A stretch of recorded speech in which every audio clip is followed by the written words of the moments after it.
at Hamilton, I was pretty fierce in the beginning. Then I had to become avuncular. I mean, I used my age, so I became everybody's uncle.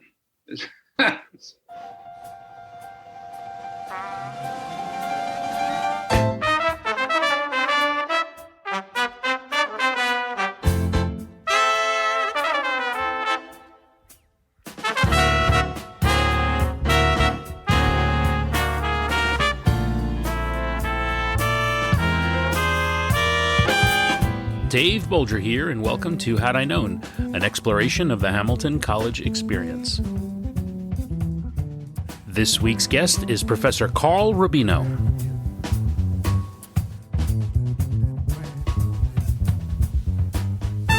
All right, rested up and back on schedule this week.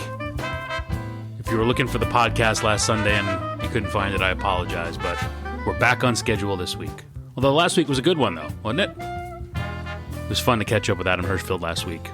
And it was fun to go back through the archives and pull out some fun sound bites. You heard some of that on the show, and then we put some out on social media this past week. You know what wasn't fun was going back and listening to my old tapes of me. Notice I haven't played any of those. Happy to play Adam, but mine, I'm proud to be from Long Island. I'm proud to be a New Yorker. I am not proud of the way I used to sound. Oh my goodness. I thought I was a radio guy back then. I was a radio guy. I was getting paid to do it in Utica. And I sounded like, I don't know. Maybe I'll let you hear some at some point. I'm working on a few things that maybe will force me to play some of those old clips. But boy, they're not as good as I remember.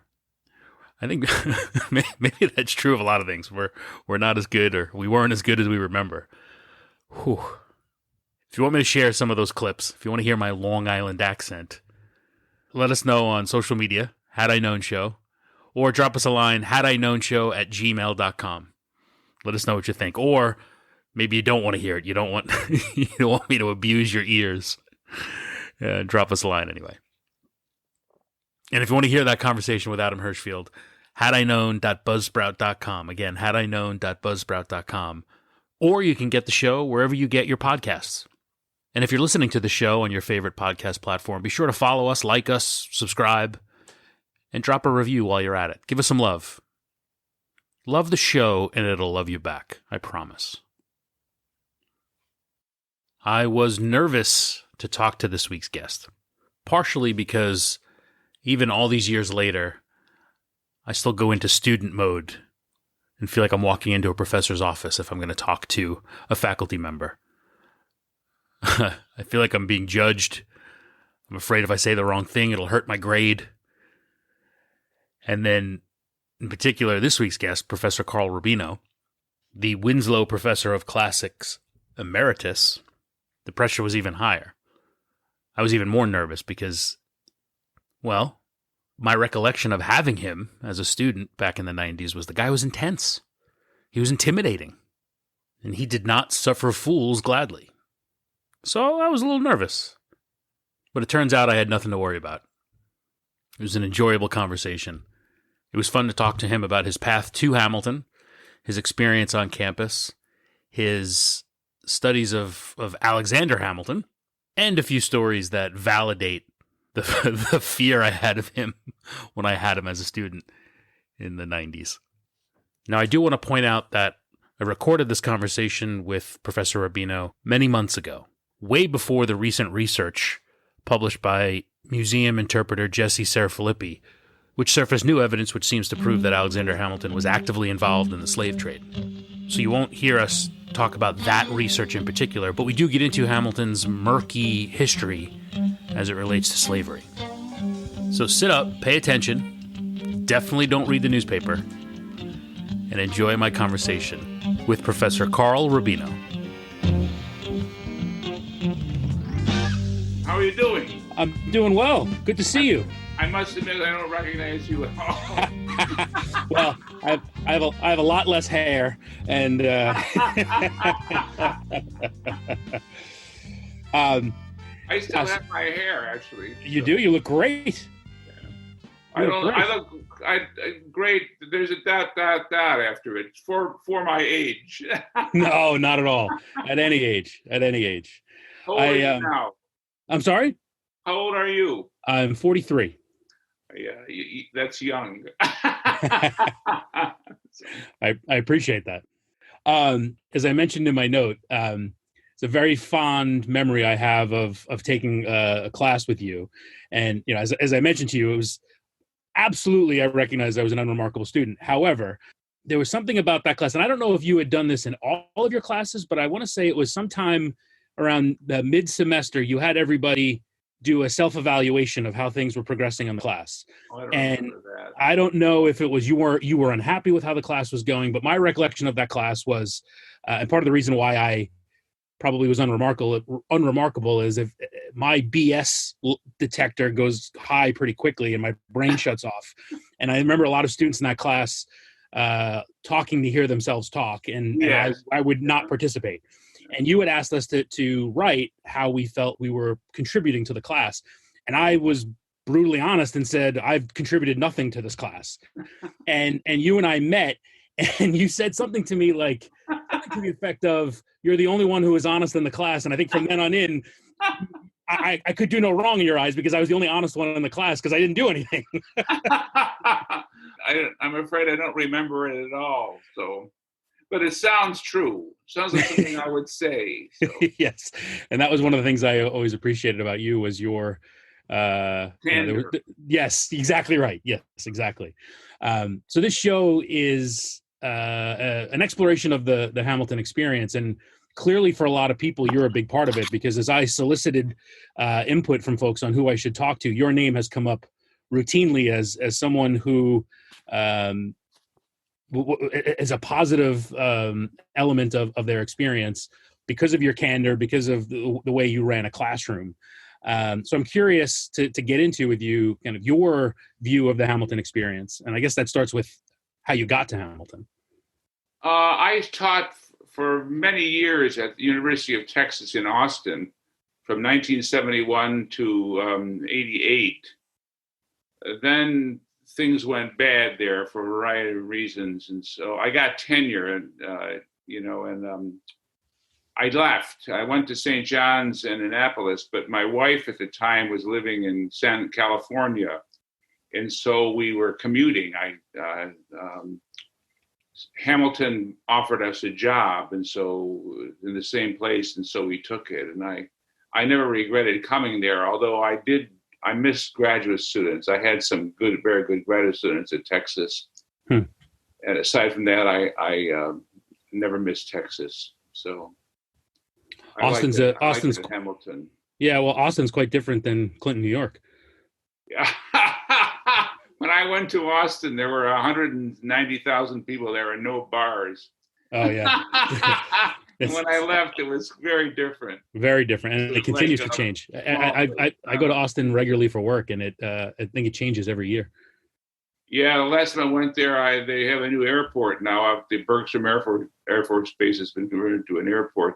When I lived there, the airport was downtown on Manor Road, so quite close. So you mentioned missing graduate students. Is that because the level of discourse, and I know you like to engage in conversation with your students, do you just get a different level of conversation and debate with graduate students?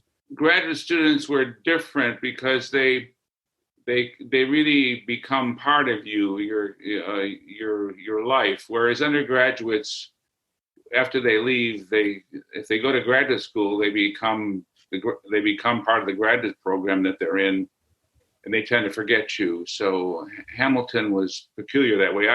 I've always found Hamilton students rather independent. They don't see a lot of them once they graduate. So, but I do like Hamilton. When I first came to Hamilton, I thought I had made a big mistake because it was pretty bad. By the time I left, it changed a lot, and the students were far more professional. And the only problem was they were kind of professional students, so there was kind of a, I never, when I came to Hamilton, I was 47, so I never really institutionally identified with the place. Really, I kept my independence. Yeah. When you say that they were professional students, is that they were coming in to get a degree to go get a job somewhere versus engaging in a deeper level of education? Well, that's part of it, but part of the issue was they knew how to be students. They would talk for the sake of being heard, for example, as you Right. say. Right. And they knew that there were certain requirements which they were anxious to keep. And one of the things that became evident was the helicopter parents. I remember I threw a student out of my class, out of my office once, and because she came in and said she and her father had decided on what she was going to take. And I said, that won't, that's not what I do. So I had her get another advisor, which she did. So she was from Texas, actually, I remember. Huh. That seems like a phenomenon that has continued to grow. I mean, in the late 90s, not only did my parents and our parents hadn't forget about wanting to pick classes. They didn't even know what classes I was taking. That's right. I'm not even sure my mother knew what my major was. She just worried about paying the bill. That's right. It's become extremely expensive. When I came to Hamilton, it was $25,000 a year. Yeah. And then, but when I left, it was 65. It was huge, the money. Yeah. I remember telling one of my early students there, he said, I pay $25,000 a year to come here. And I said, you pay $25,000 a year to talk to people like me. That's right. That's right. They quieted him down right away. That's right. So in looking at your bio and looking at your experience, it's an interesting path. I mean, I guess you'd have to define you. It would be a classics professor, but do any kind of half-ass research and you're talking about Star Wars. You're talking about you're doing conferences on Hamilton. Understandably, why given where you were. You've worked with a physicist. Your background is pretty wide ranging. That's interesting to me. I used to be I started as a Jesuit, and I remember when I came to pick my field of specialization, came down to philosophy and classical studies. So I picked classics, but I was always interested in philosophy, and I was interested in physics as well. So at the end of my life in Texas, I met this physicist named Ilya Prigogine, who was a Belgian. He came to Texas 3 months out of the year, and I kind of got with him. So I began to work on complexity theory and evolution and ethics, and so part of my work is about that. Now I work on when I write something, I usually write on classics and film, but it's a big part of it is. I wrote my last article was an article about Frankenstein, which had a lot of physics in it. So that's the way I am. So I taught political theory when I taught at Hamilton once, but I did teach it. So I remember being shocked at Texas. I had a student at Texas who did an independent study with me, and I learned he had never read The Republic of Plato. And I said, how could that be if he's a major in political science? And so it just puzzled me. So and I know that was a long time ago, but it was interesting to me about that class was it seemed like it was a lot of government majors trying to engage those students in philosophical discourse. I think was what led to my brain shutting off of these people don't know what the hell they're talking about. I'm curious, is your BS radar is pretty fine tuned. Yeah. Is it hard not to call BS and tell everybody to shut the hell up? Well, I tried not to do that, but I tried to steer the conversations in the right direction. So it's hard. That's one of the hardest things about teaching. You have to listen to students, but at the same time, you know what their shortcomings are, and you can't constantly call attention to that. Right. It becomes self-defeating. So, but everything has changed. I mean, I retired at the right time, because I didn't have to teaching has changed. You have to do it Sure. on computers at home now. It's Right. much more difficult, I think. Right. So what keeps you busy now? Oh, I watch I watch a lot of TV, and I read a lot. So that's about it. So Yeah. I'm going to write a piece on the film, the classics and film, and to give it a meeting, which is going to be virtual. So that's about it. So I'm getting older. So give me a preview on the classics and film. What should I be looking out for with that? called With that article? Somewhere Over the Rainbow. It's about Gladiator and Spartacus, and Okay. it's about the change in the expectations of, or it's the American Golden Age is different than Spartacus and both films. It's different in Spartacus and in Gladiator. They're two very different approaches to the same problem. So, which is the lost Golden Age. So, what can we learn from the classics to apply to today's mess? Are we hopeless or? Well, one thing is it's all happened before, so yeah. I'm not a fan of Trump. We have had worse presidents than him in the 19th century, for example. So I think it's all happened before, and it happened in the ancient world as well. Mm-hmm. There's also this feeling that our best days are long ago. Right.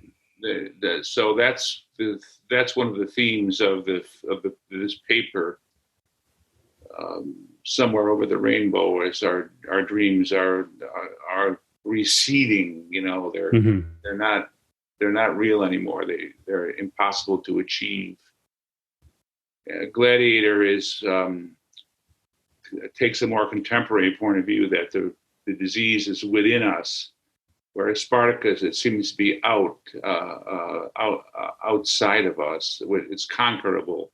Mm-hmm. So it's interesting. I'm talking about the Spartacus, the film, which came out in 1961, I think, or 59. I can't remember. And Kirk Douglas died. Kirk Douglas, who was responsible for the film. I'm going to talk a little bit about him in the paper. So, he's very different from Russell Crowe.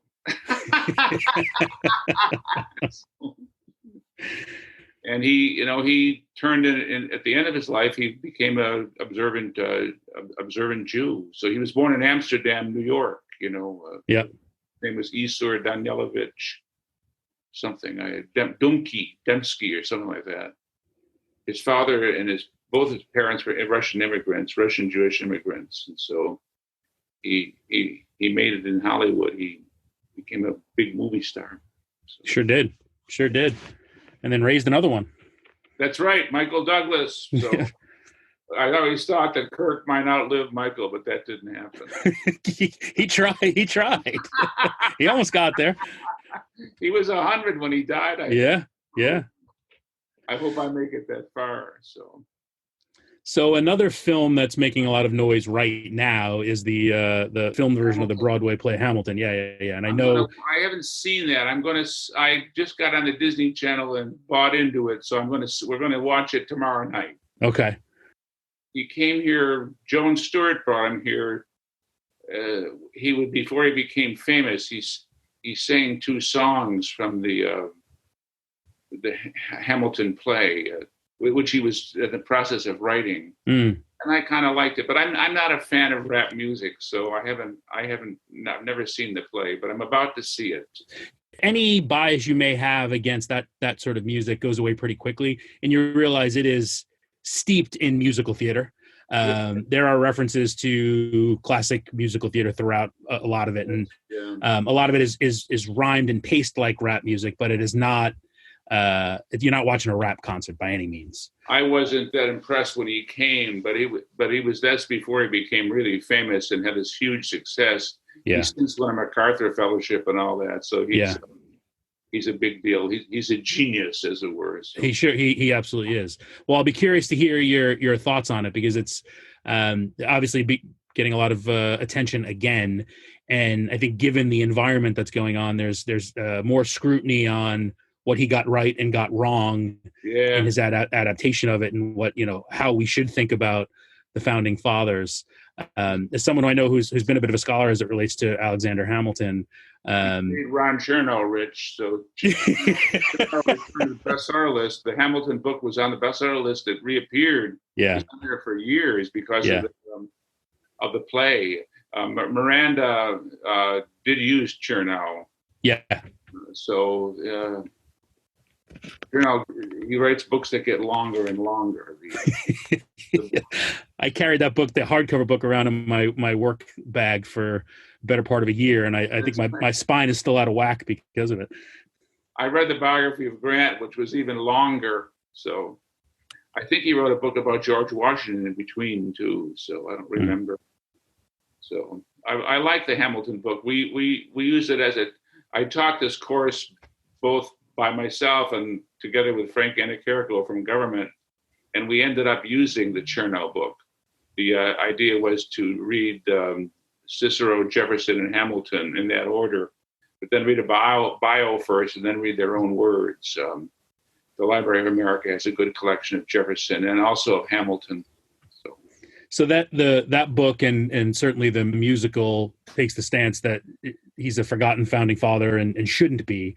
He's an extraordinary person. I don't, it's hard to describe him. He was a bundle of energy, and he was extremely intelligent. He could speak. His mother was French. She was a French Huguenot. I think he was probably had some African American blood.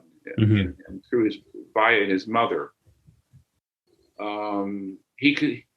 Unlike Jefferson, he could speak and write fluent French. Jefferson loved the French, but he couldn't speak. He had trouble with the languages. Hamilton didn't because of his mother. Mm-hmm. So, and he was orphaned. She died when he was either 11 or 13, depending on when he was born. He was either born in 1755 or 1757.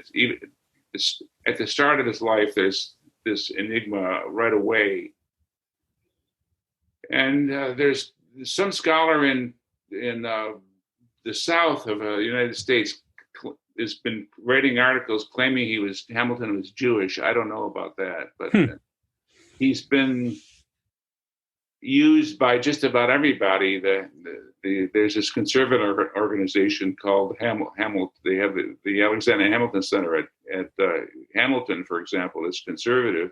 Mm-hmm. His name is on it, but he was as opposed to Jefferson, Hamilton was always a champion of interventionist government. Right. If I had to make a film about him, I would love to see the moment when George Washington and he met. Yeah. George Washington first saw him, because they were an incredible combination. Yeah. George, Hamilton wrote Washington's farewell address. Yep. And he long after he was Secretary of the Treasury, he left the Treasury, I think, during the first year of Washington's second term. And Washington always listened to him. He wrote 60,000 words, for example, in 2 weeks once, and he was an amazing guy. Yeah. Any popular representation of him is always as an afterthought, right? So that John Adams miniseries that HBO did with Paul Giamatti, he came in as kind of a side figure.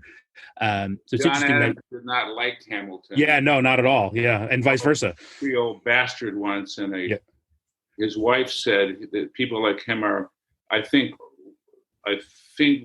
one of the reasons why I think he was African American is his wife once said people like him are meant to serve. When you show that to a black person, they go they know. So, oh yeah. Everybody in Nevis. I've been to Nevis once, and everybody down there thinks he was black, or part black anyway. So. Well, that makes my next question to you about this even more interesting. Is there seems to be a swell of debate now as the musical becomes popular again about his role as an abolitionist or not. The play, and I think the book takes a stance that he was a staunch abolitionist, but Yes. the people point to he was still a slave owner and likely was served by slaves up until the day he died. Curious to hear your thoughts on that. His wife owned slaves, for example, and he knew about that. And when he was a lawyer, and he helped her sell some of the slaves. So if you go down to Nevis, where he probably was born, he got a chance to see slaves coming off the ships, and a lot of them were dead. Yeah. If you were a slave on Nevis, you had a life expectancy of between 4 and 5 years, I believe. And the population on Nevis was more black than white because of sugar. So he was an abolitionist, and official abolitionist, but he was a compromiser. He knew what he could do and what he couldn't do. Well, I think it's the popularity that Lin-Manuel Miranda brought to Hamilton, I think at least makes students on that campus a little more aware of the school's namesake. I'll recall prior to Cherno's book, I don't think there were, if you polled people on campus, they, I think half of them probably didn't even know who Aaron Burr was. There's a book by somebody else in the beginning. We used Joseph Ellis's book about Jefferson called American Sphinx. Then Cherno filled a real gap. Yeah. For us, we used several other books. We used Forrest McDonald's book about Hamilton, and then we used another book written by a journalist from Vermont. But Cherno was a significant step forward in understanding Hamilton.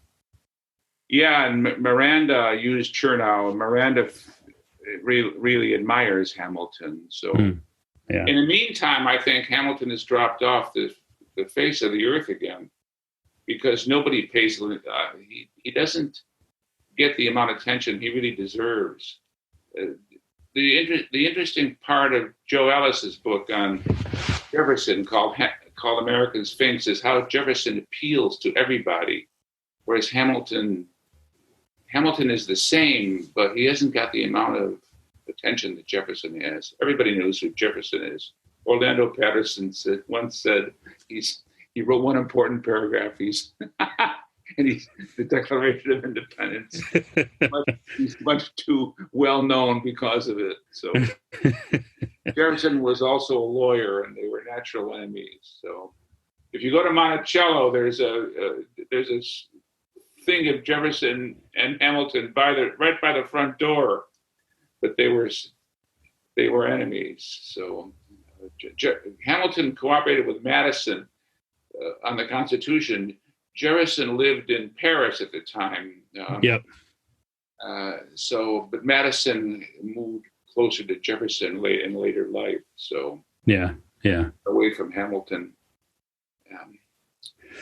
So, as a film buff, are you concerned that we're not getting any more new films for a while with this quarantine? I don't know, whether we'll go to films or not. I certainly have not gone, but I'm used to. I watch British shows on my TV now, streaming. Yeah. So, and I what's watch your go? Italian. I like Inspector Montalbano, for example. Okay. Montalbano. uno siciliano, sì. All right. So one of the main themes of this show is understanding stories and people's experiences at Hamilton. So I'm curious for you, with the wealth of experience you have, if you think back, leaving Austin and coming to Clinton, had you known then what you know now, is there anything you either would have done differently or advice you would have given yourself? I would be less strict with students. I used to be a beast with students. I remember when I was at Texas, I threw a student out of class once for reading the Daily Texan. First thing I did was, there were 100 students in the class, and he was maybe 8 feet from me, and I lit the Daily Texan on fire. And then I threw him out. So I remember two of the evaluations said he it was all right for him to light the student's paper on fire, but he shouldn't have thrown him out afterwards. So I don't think I would do that again. I didn't do that much at Hamilton, but at Hamilton I was pretty fierce in the beginning. Then I had to become avuncular. I mean, I used my age, so I became everybody's uncle. So then I don't know what at the end what I was. So I do think I would be try to be more understanding with the students, because I think things are a lot more complex now than they were when I was a student. Why do you say that? Because of the internet. I mean, everybody knows everything. When I was a student, I knew about. I remember the first time I saw the New York Times was in a State Tower building in Syracuse at a newsstand. I was amazed. But even then, I mean, the only thing you'd read about was Europe and white guys. Now it's everything. Every time, if you'll pardon the expression, every time somebody farts, it's on the internet. So there's a lot more to absorb now than when I was a kid. Yeah. So I think I would be. I think I would try to take that into account with students. Now, if I was beginning now. Do you think that notion of everything's on the internet now, it's certainly changing younger generations, just expectations and behaviors in the world? Yeah, I think it has.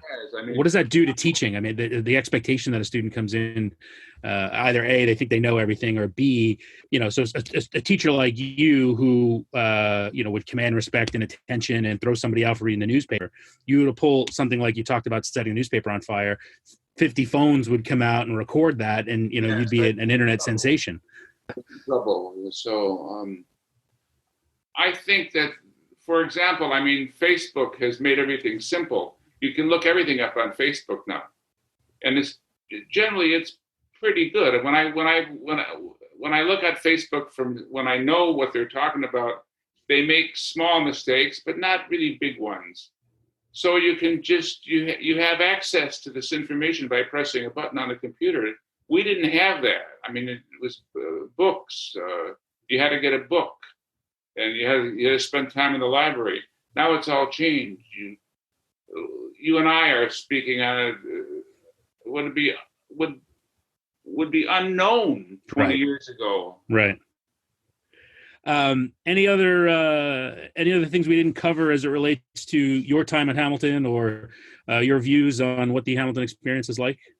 I like being at Hamilton. I had a lot of really good students. But I'm retired.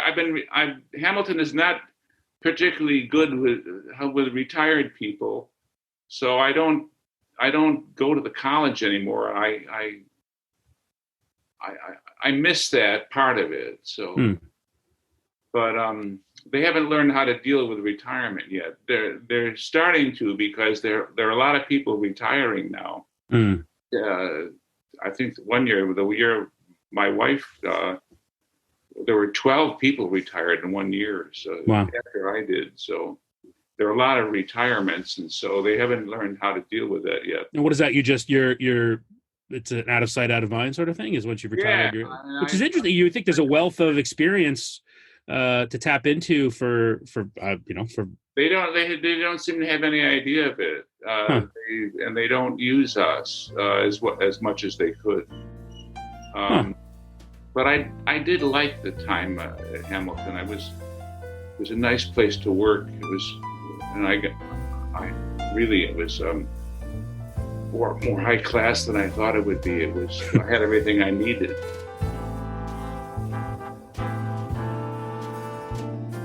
All right, Hamilton, use that asset you have there in Professor Rubino.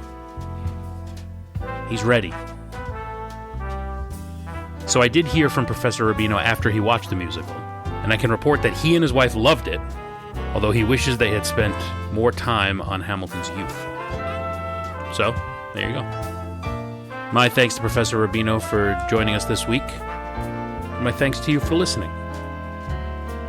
You have been listening to Had I Known on WHCL-FM, Clinton, New York, hadiknown.buzzsprout.com, Had I Known Show on social media. As always, my thanks to Dr. Michael Woods for supplying all the music on the show. And as always, Doc is going to play us out. Hope you enjoyed the show. We'll talk to you next week.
Had I Known podcast show on your radio or take it to go.